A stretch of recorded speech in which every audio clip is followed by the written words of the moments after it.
Hello friends, welcome back to the many video guys and my YouTube channel. Today friends, we are going to talk about Bluetooth reset setting. In this video friends, I will show you guys how can you reset guys your phone Bluetooth setting. As you want to reset your phone Bluetooth setting, you can reset.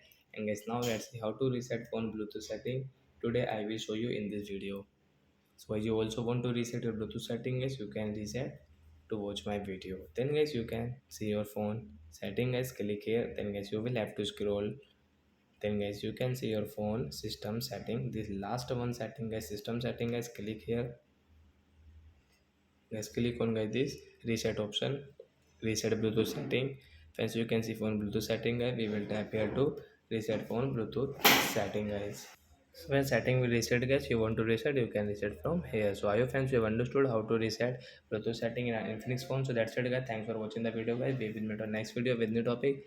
Before going guys, please go and like the video, subscribe the channel. Bye bye friends.